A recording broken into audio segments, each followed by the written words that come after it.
What we're gonna work on here, we're gonna work on our shifting, right? Not a crazy shift, but more of like a hezzy and go. All right, so we're gonna be in the stagger stance. I want you here, boom. All right, so now what we're gonna do, I want you to focus on this action to drop forward. You see this? Boom, and then cross back. Boom, boom, boom. All right, so here. All right, so we're gonna go twice. So we're gonna here, back, here, and then I want you to go. All right, so kind of like that delayed action, kind of like a hezzy and go through your legs. Yep, pace. Yep, yep, good, yep. Not bad, Pop. Yep, yep, nice, good. Yo, what's good? GBD, season 2, episode 2, man. We back. Another special guest.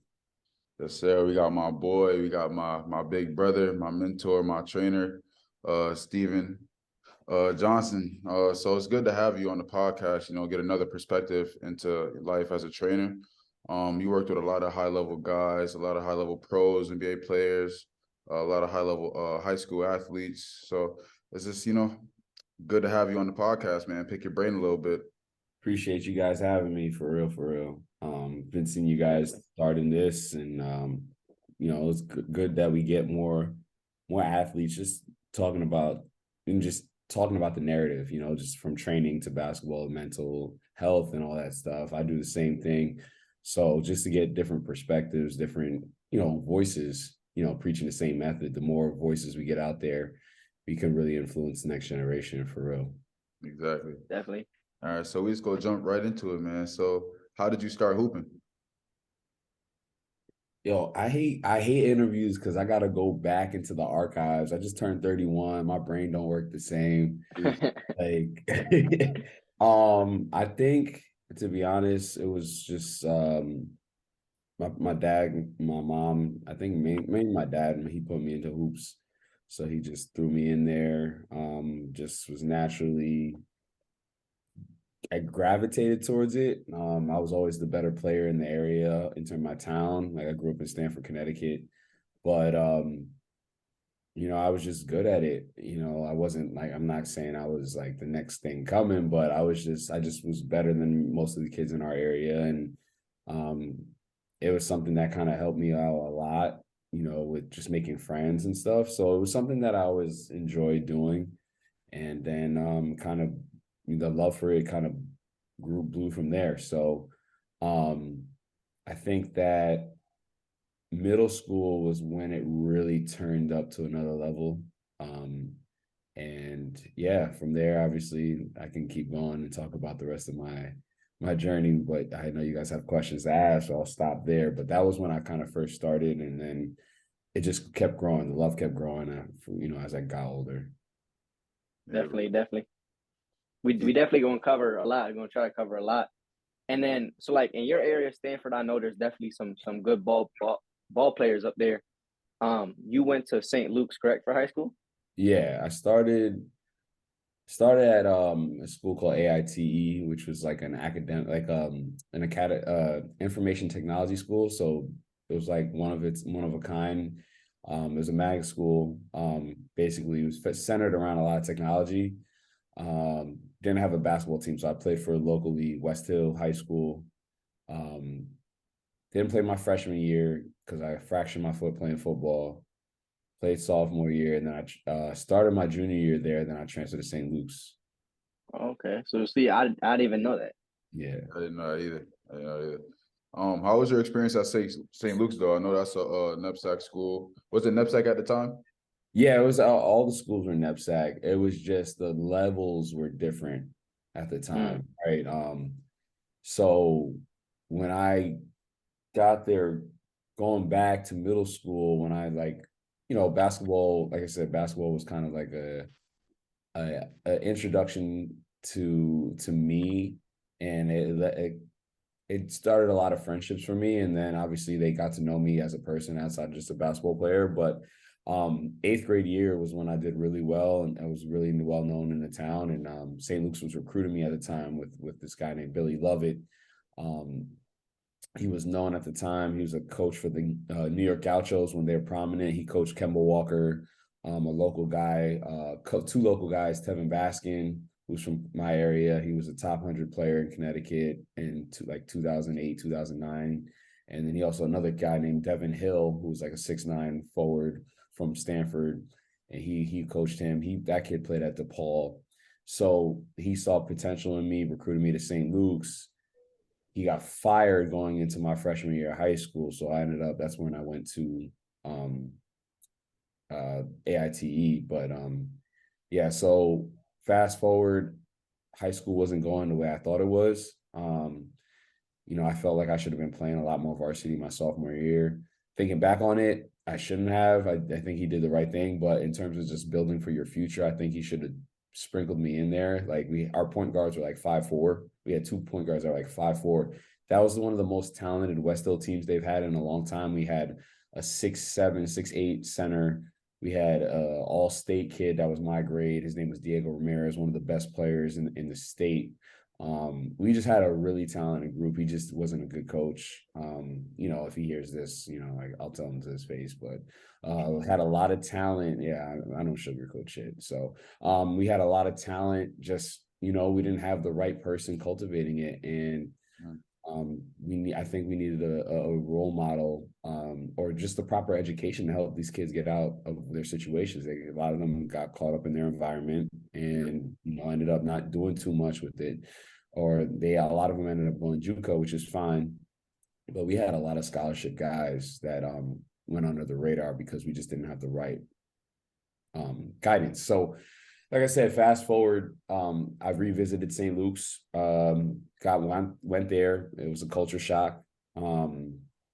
As you know, the NEPSAC is mainly private schools, and a decent amount of them is, they're majority Caucasian, of, good backgrounds in terms of finances.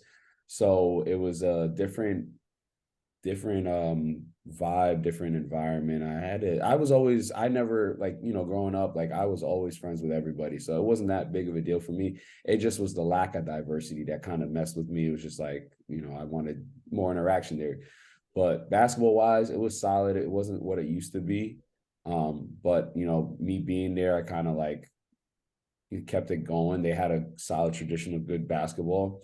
My first year was tough. My second year was good. I reclassed my second year. So I went in there junior year. I reclassed for my junior year. And then my senior year, I really took off too. But it was a good experience overall. I made some good friends, met a lot of good people. And it prepared me for college. So I can't really can't complain about it.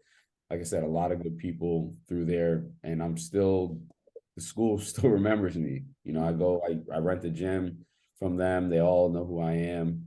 I coached there for a year. And it's just, like I said, it's just once you're in a school like that, no matter what NEPSAC school you go to and you contribute to the community, everybody's, for the most part, they back you no matter what. And that's, from when you're in the school and when you're out the school, they always want to have a strong alumni, presence. So like I said, this is a long-winded answer, but that was my experience in a nutshell. Yeah, and I can definitely vouch for you about the alumni experience, because they definitely want to keep that connection with the NEPSAC schools, because even schools I went to 2-3 years ago, they still try to contact me, the teachers and the headmasters and stuff. I'm still cool with them, so it's definitely a great connection. So I would advise kids to go to NEPSAC, not only for basketball but for education and connections you make for a lifetime. Yeah, and that's the other thing. It's if I preach this, going into school, you're thinking education, which is all good and dandy, right? It's important. Obviously, you have a solid base, English, math, whatever. One thing I think everyone needs to do a better job is financial literacy. But the other, besides that, I think it's more the fact the networking opportunities, even when you go into college. it's not going into just getting an education and bettering yourself. You want to make as many friends as you can. Even like right now with myself in the basketball industry, I'm just trying to make as many friends as I can, like from trainers, no matter what level, if they're beginning to like obviously the top of the top, like you never know who's gonna do what and get here, and just you want to keep bettering yourself, and the only way you do that is exposing yourself to different people. Definitely. I think that's like a really good answer, like for everyone, like for life. So when you finished at St. Luke's, like your senior year, I know like your college route, we're gonna get into that, was like a little bit different. What was it like? Like, why did you choose to go to Fairfield and choose to be a walk-on instead of opting to go to like maybe like a D2 or D3 and being able to just play right off the bat? I was cocky and arrogant. Okay. There's nothing besides that. Like I decided, and that's what I said in middle school. I told myself I was gonna play Division I basketball from middle school, from sixth grade.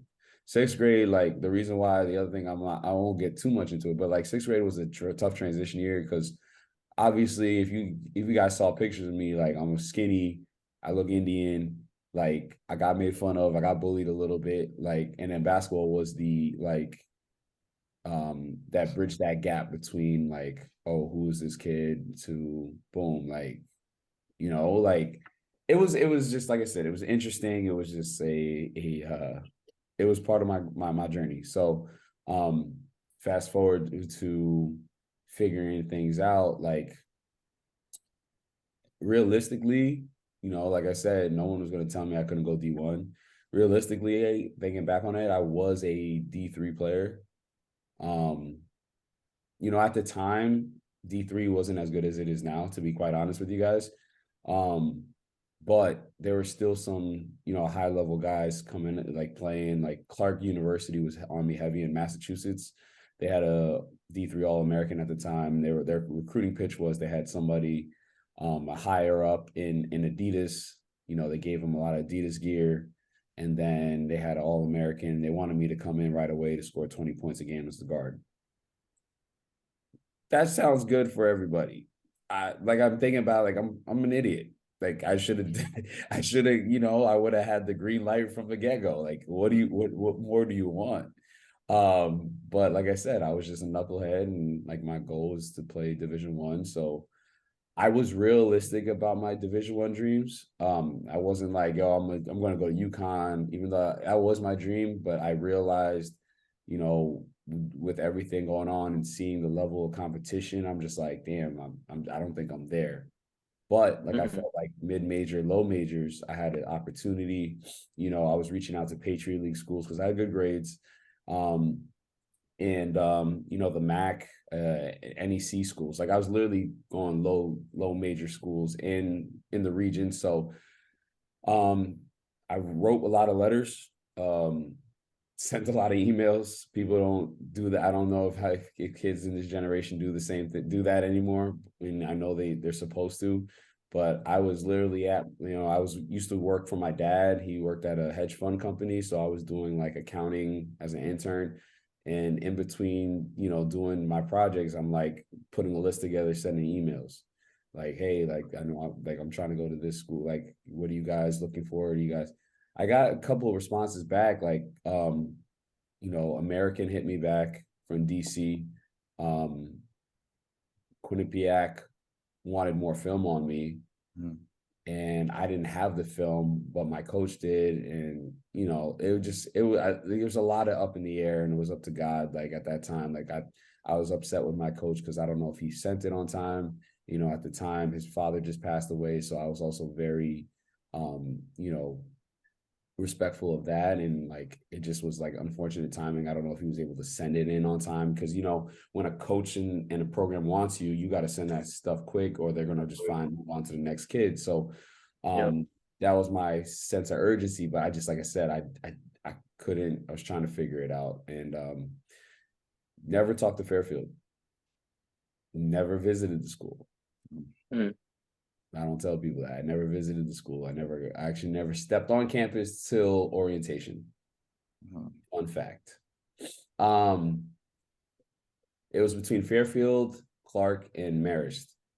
The reason why I didn't go to Marist, even though I felt like I could have probably played there right away, they waitlisted me. Fairfield took me.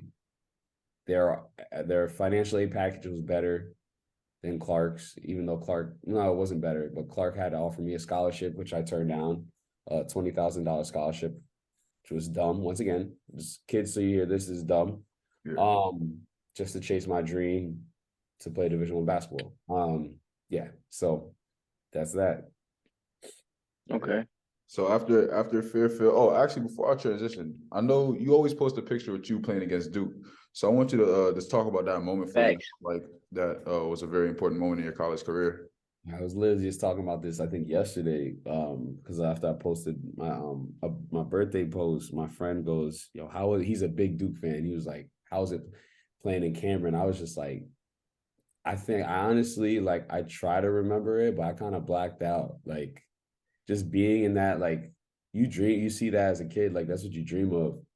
And just being in that environment, I remember there's a very few things I remember about it. I remember the shoot around, just being in that history, you know, taking a picture of Coach K Coach K shaking Coach K's hands, like that's some shit you won't forget. Like Brandon Ingram was at the game, he was watching the game, like it was just like, just man, yeah, just the crowd, they're very disrespectful.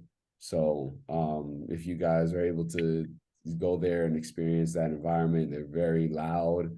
I remember I was the first one to walk out the game with the other walk on, and he was like 5'4", one of the best dudes, one of the best dudes I've ever met.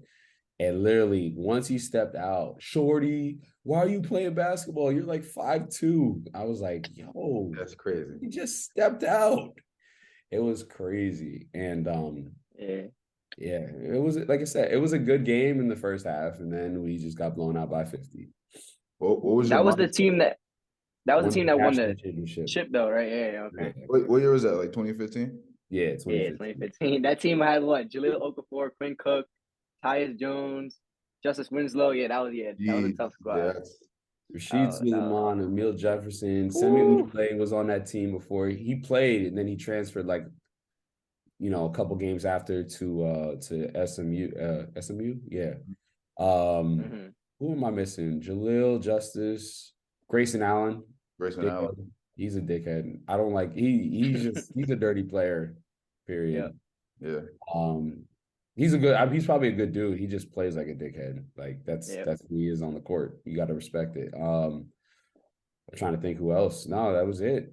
That was a tough year. That's a good team. How about for like walking on? So like I know like a lot of people, not a lot of people, but I've talked to a couple of people, and I'm trying to figure out myself because I'm trying to walk on somewhere next year.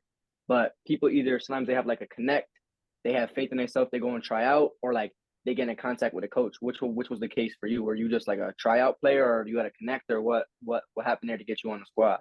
So Fairfield, before I was gonna Fairfield was kind of like a last minute thing. So family friend, she the mom played at the school, so she had to connect to, at the time, Ed Cooley was the coach at Fairfield. Oh, so really? Doing that. Tyson Wheeler, who's at Brown now, was the director of basketball operations. So I sent him my film. I got to talk to him. And next thing I know, like 2 weeks later, he leaves for Providence. So, and I already submitted all my stuff because I was gonna try out and walk on. But from there, it was just like, damn, I guess I'm gonna go to school. It was Fairfield's a great academic school. I was in the business school, but yeah. So the process was, I told them I'm interested in trying out. They wanted my high school coach's information. So they, obviously your coach, they're gonna ask your coach a bunch of questions, and then that was probably the most running I've done in my life. I BSU, not even as a player on the team, we did not run as much as I did because it was a small group that tried out. It was like 6 of us. So they wanted to see who was mentally tough, who can shoot, who can play, XYZ. And like I said, it was just a culture shock. I thought I was running enough before to make sure I was in shape. there's nothing like actually being on a court with coaches who just tell you to run, do drills after drill after drill. And yeah, so like that was basically the vetting process. You know, had the meeting after. They were like, we don't have a spot on the team. You have to be a practice player manager. And so I, you know, swallowed my pride and said I'll do it, because that Fairfield team was arguably one of the most talented teams I've been on since well, forever. Like that team had like 7 pros that played overseas. And yeah, so I took the bullet there and had to just sit there, do the clock, had to wipe sweat off the floor, do laundry for the guys. I remember my first practice. I'll never forget this. You know, I'm hyped up, juiced up. Yeah, they were like you're on defense. So I'm playing defense, best defense I've ever played in my life. Stole the ball, go for a layup, right? I'm going as fast as I can. And I remember I slowed down my last 2 steps. I went up, and next thing, all I hear is this, just, and I just looked up, and then I was just like, what just happened? And then one of the players, like, his name's Mo Barrows, my boy, pinned my shot against the glass. Like, I was just like, holy shit. This is what Division I's like. I did not, you know, and then I went on offense. Like I think they were like, you know, it was one of those days, it was like initiation. Like I had to run a point guard, and all honesty, I was a combo guard. So like trying to run a play was kind of difficult. Then we had a transfer from Houston, University of Houston. His name was Des Wade. He's from Jersey. Was guarding me. Swear to God, he stole the ball 3 possessions in a row. Coach was like, yo, you're out. And then he had to put Tyson Wheeler, who was the assistant coach, because Tyson, by the way, is one of the best players in Connecticut history. And then he's a bucket as a 40-something-year-old right now. Like, he'll still give guys buckets. Had to step in for me and run the offense. So that was my initiation to Division I. And I was like, fuck, excuse my language, I got a lot of work to do. A lot of work. Yeah, there's definitely levels. Even like me playing Division III basketball, it was like we played against the number 7 team in the country last week, and I was like, damn, like this is hard. You guys played with Middlebury? Nah, we played Christopher Newport. Oh, Christopher Newport, they're always tough. Yeah, so I was like, going against those guys, I was like, damn, like this is actually hard. Like it's not easy. Like people have this perception like Division III basketball is just like, you know, it's soft, it's easy, but all levels are difficult. No matter what level it is, it's college basketball is hard. So I definitely can relate to that. Yeah, and like, to be honest, and like right now, has nothing to do with me, but like the Northeast, especially on the Division III side, like 4 teams out of the top 8 teams in the top 25 are from the Northeast. Fact. So like, there's a lot of talent up this way, and there's a lot of guys that, you know, doing their thing. Like I saw Middlebury's in there, obviously USJ, Williams and Mass. I know WPI's top 25 too, right? They're probably top 25. Who's the other? There's one more team in the Northeast that's top 8, but I can't remember. I saw it was a tweet. Some coach tweeted it, and I was like, damn, that's tough. Yeah, so crazy year. Like even in my league, like the UAA, like there's 8 teams in the top 100. You know, so it's just stacked everywhere. Like Division III is no joke. Yeah, especially go ahead. Yeah, but it's a transition. You know, after college, you played at Fairfield, but you played pro, I believe, in Canada, correct? Yep. So how was that for you, and how did you get to that level? So yeah, like I said, my journey through college was like, it was tough. Just figuring out what I can do, who I am, and like how I go about my business. The goal was always to get paid playing ball. And I knew I wasn't an NBA guy. Like I knew that. Like that's the reality. Like I was self-aware to understand that. Like if it came up and I was able to get to like the D League and then work my way up, so be it. But like, because I did try out for the Long Island Nets when they opened their franchise, and I made it to the top 25. You know, they only took 2 guys, but like, or top 20, sorry. And those dudes were tough because I was going against other guys who were in the D League already, and guys that are overseas experience. So it was tough. But anyway, besides that, I didn't have the the storied career a lot of players have when they try to go overseas. You know, it's a very competitive market. People don't understand that. Like, and if you get paid, if you were able to find a team and you end up getting paid $500 a month, like that's what it is. Like, but you're a pro, like that's what you have to sacrifice to get to that point, and then you got to work your way up if you're about that life. And if you set yourself up financially, which is why this is important, the financial literacy part, you can set yourself up as a basketball player no matter what level. That way you can chase your dreams when college is over, and still be able to do it, because the reason why I stopped playing was because my finances were not in the best shape. So my coaches couldn't really vouch for me. I didn't have an agent.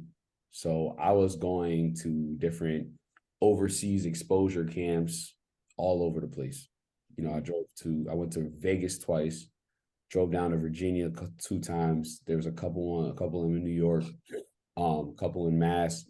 Like I went to Ohio, took an 18-hour bus ride to Ohio. Like people don't know the type of like things I had to sacrifice to actually make this thing happen. I was working 3 jobs at the same facility, thank God, but I was doing camps for kids.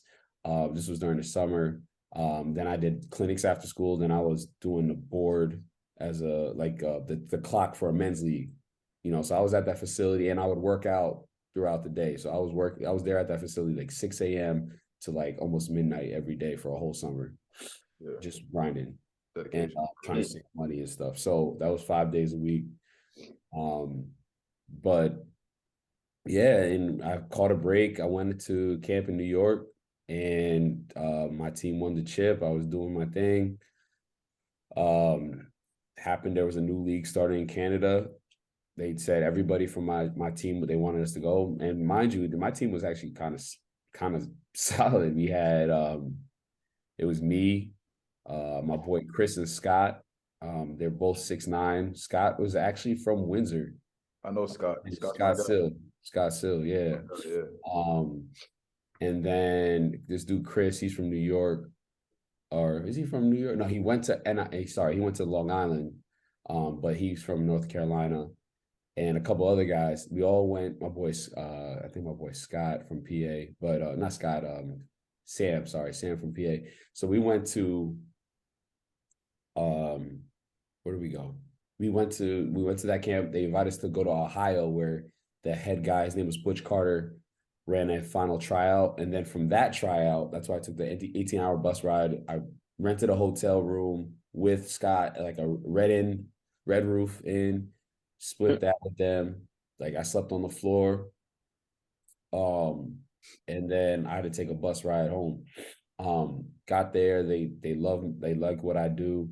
Then we got an official invite. We did a pro combine to get seen, and you know that's what happened. I ended up playing a season there, and then like I said, called it quits after. I had a tryout set up in Spain, but I had to pay my way over there, and tickets to Spain expensive, $2,500. Then I had to pay for the stay, another $1,000 because I have to stay there for a week or two.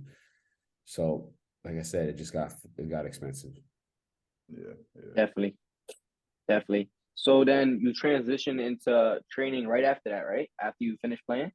I was training throughout college. Okay. People don't know that. So I was training during the summer and stuff, like part-time.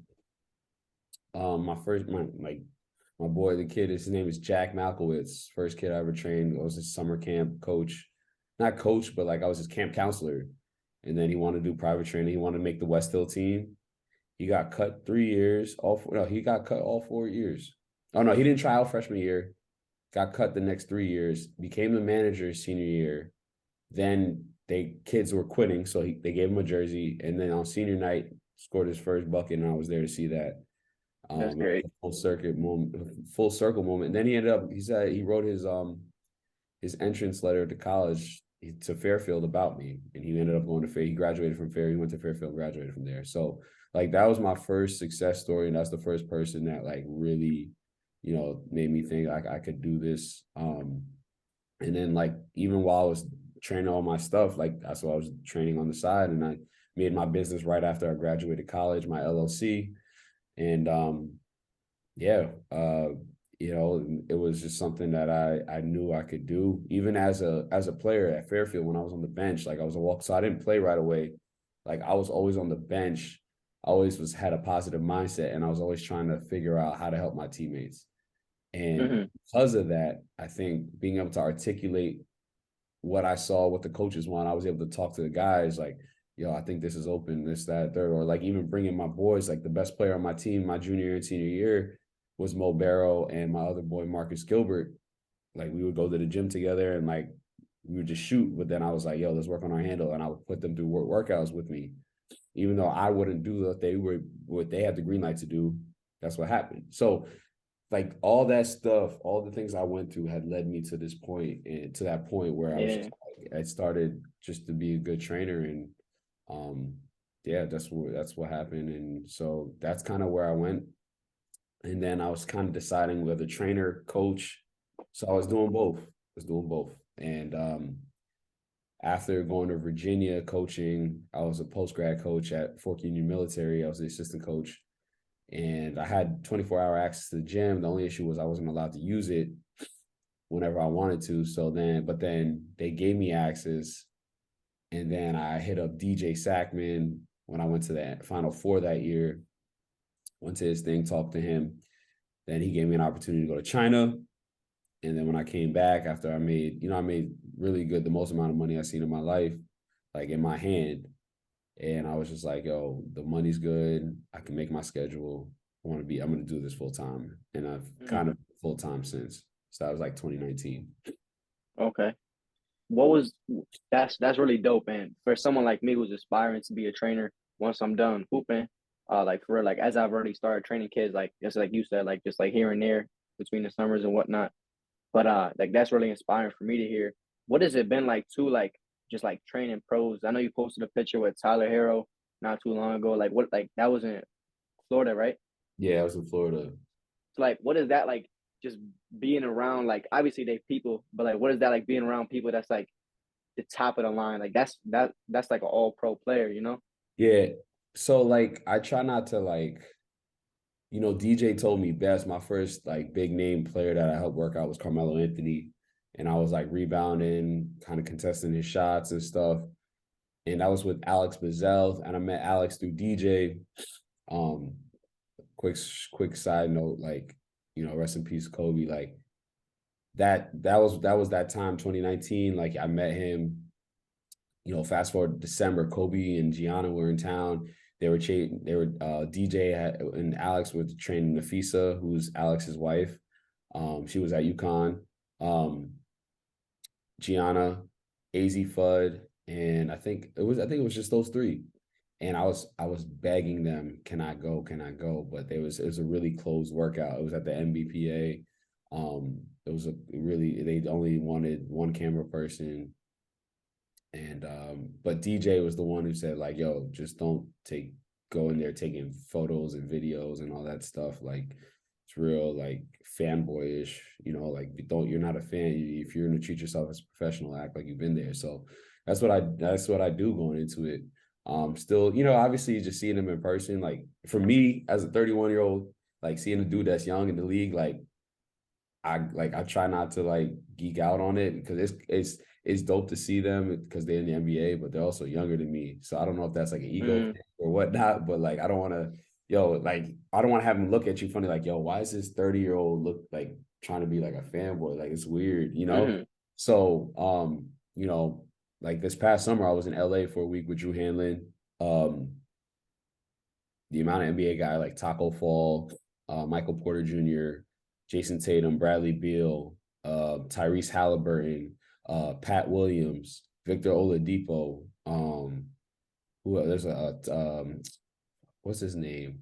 Andre Roberson, Myers Leonard, like just a bunch of NBA dudes. Like this is the most amount of NBA dudes I've seen in person, standing next to, talking to, interacting.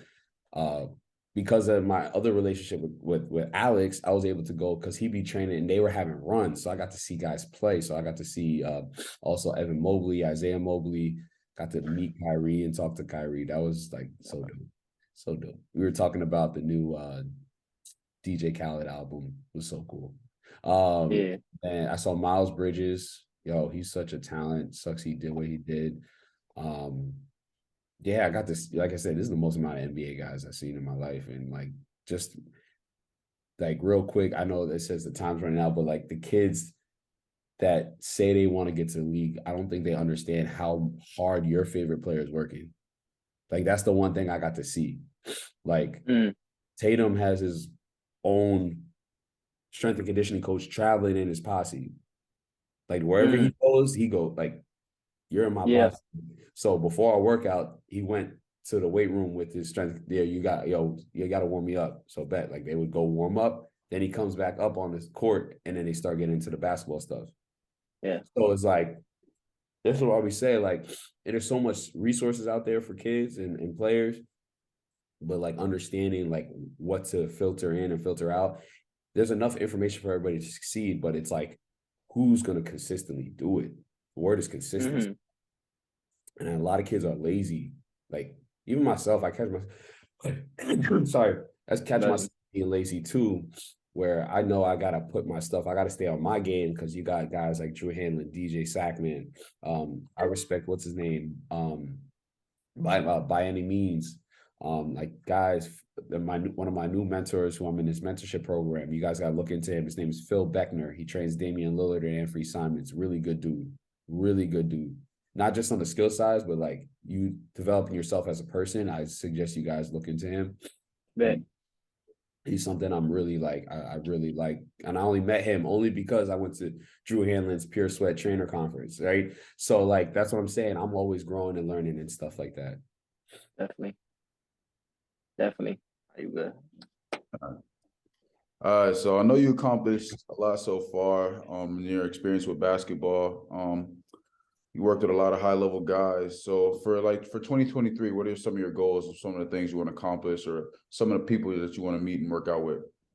I want to be able to, I was supposed to post this. I got to figure out my goals and kind of post it so I can hold myself accountable to it and to let people know. Because they tell you not to say what you want to do because people like talk bad about you or whatever, block your blessings. But like at the end of the day, if you're gonna make it happen, you can make it happen, no matter who says what, you know.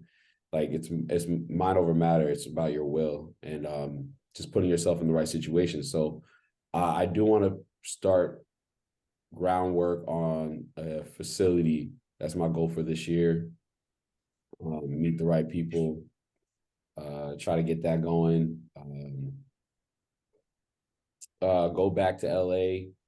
Get to help train some more NBA guys. I want to get a couple more WNBA players. I do train Kristen Williams on and off. She plays with the Mystics. She missed her last year. She tore ACL. But I'm about to when she gets cleared to run. She's been running.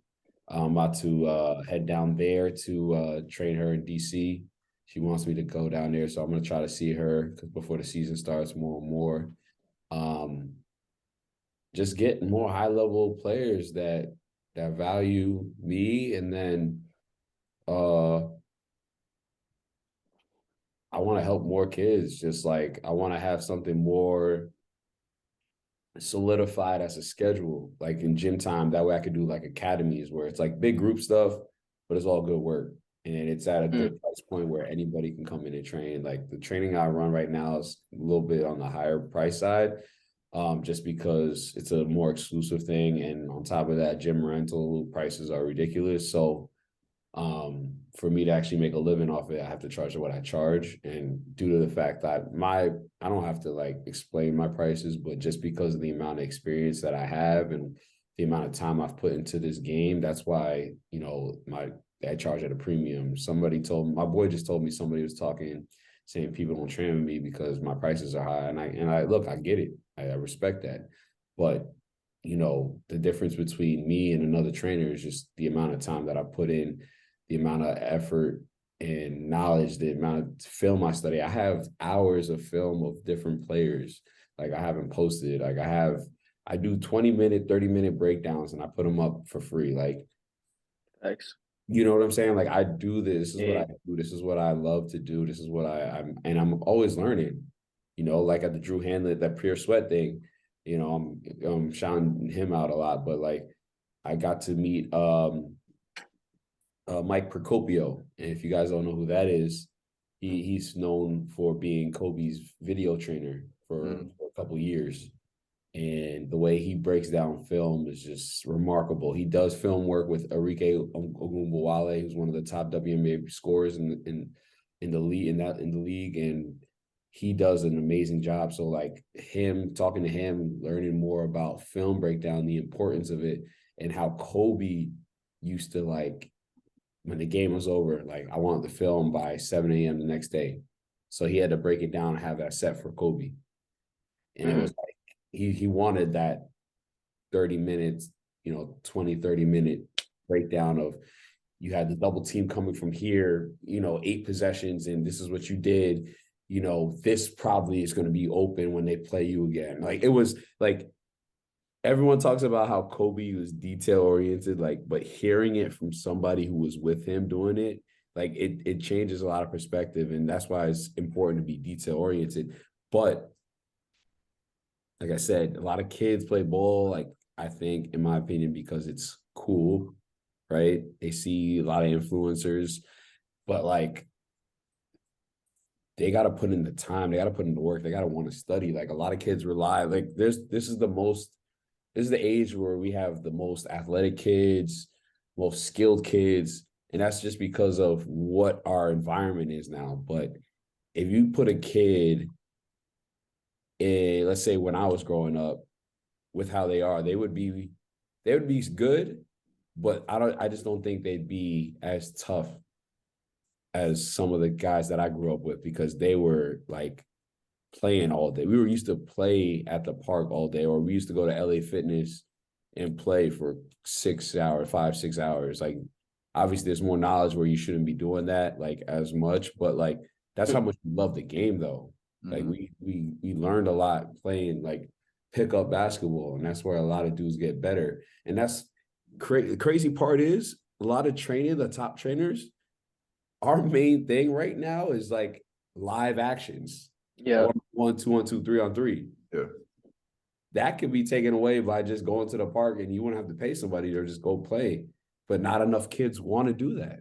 Exactly. They rather go to the trainer. And I'm saying that because, and like I said, that seems like it's like I'm downplaying us, but like if players want to do the work, they can do the work without help. And I know a couple of guys that are like that. Yeah. So definitely gave us a lot of great information. Like just hearing your story and stuff that I definitely did not know. That's crazy to hear, and like it's very inspiring to hear. Overall, though, what is like message that you would tell the younger generation, like for the kids that's hooping just in general in life? You know what I'm saying? For the kids, the younger generation. Work, like be okay with the work, right? Like,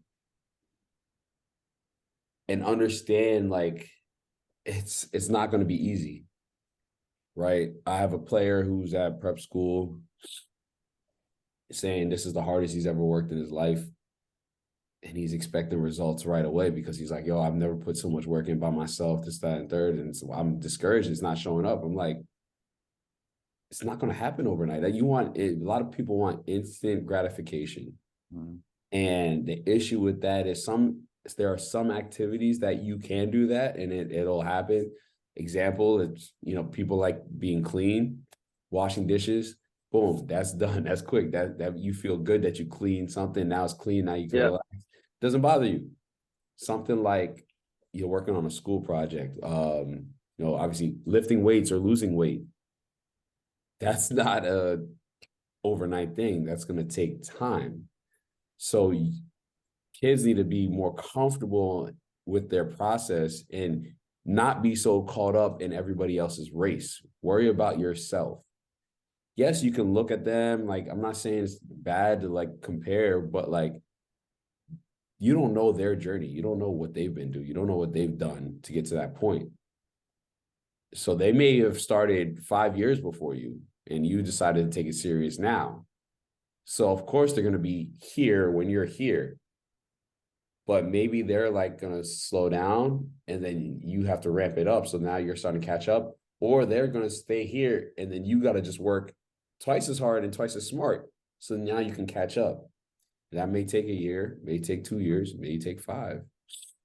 Never know. Yeah, I like that. Yeah, it's got to keep working, man. Put your head down and work. That's what they tell us all the time. Yeah. All the time. Eves, you want to ask this last question? Yeah. So we've been asking everybody, what's your top 5 artists right now that you're listening to? Damn. I listen to I to be honest, I don't listen to music as much. I listen to more podcasts, but if I had to go artist, Drake's number 1. I'd probably go Drake, and Drake. All right. Let me. I'm about to look. I literally. I mean, I was listening to Bad Bunny today. Like, I like Bad Bunny, but I'm just heavy on Drake. That's what I do. It's who I am. It's how I always like it. been. I'll take it. Since 2007 when he dropped, what was that? So Far Gone. Yeah. So that's fire. Yeah. Man, I want to thank you for taking the time out your day to speak with us, man, and share some knowledge with the world. Yeah, of course. Thank you guys for having me. Definitely. Turn. Shout out my guy Steve. Shout out Know That for sure. It's gonna be down below. All the Instagram, all that down below. Everything will be posted, man. Salute. Definitely. Salute. Season 2, episode 2 in the books. Appreciate you guys. Sir.